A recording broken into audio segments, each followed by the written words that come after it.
History comes alive on stage at the Manship Theater this week in Baton Rouge. It's a performance like no other, and it's one no one will soon forget. This is living history in the making. These dancers are rehearsing for The Fading Line, a multimedia performance to tell the story of the Baton Rouge bus boycott.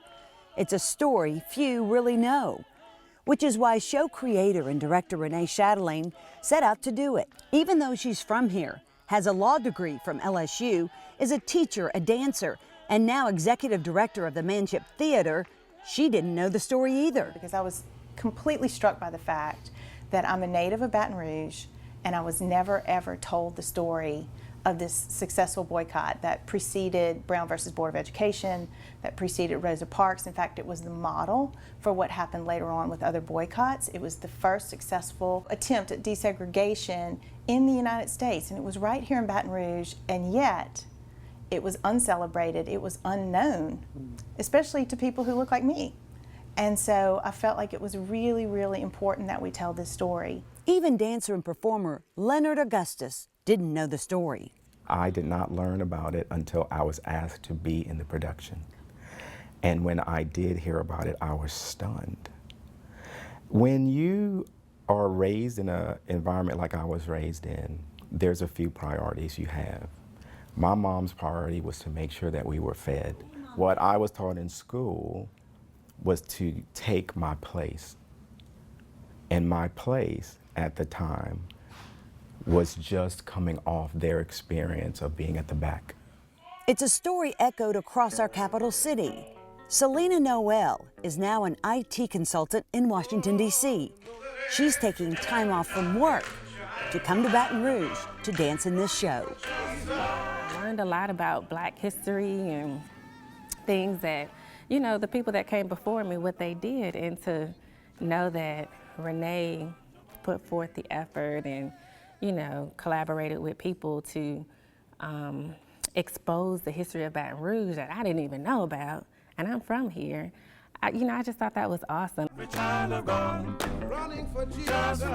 The Fading Line was born out of a fellowship to tell the boycott story on its 50th anniversary. Renee was teaching at Episcopal High School then and got the fellowship.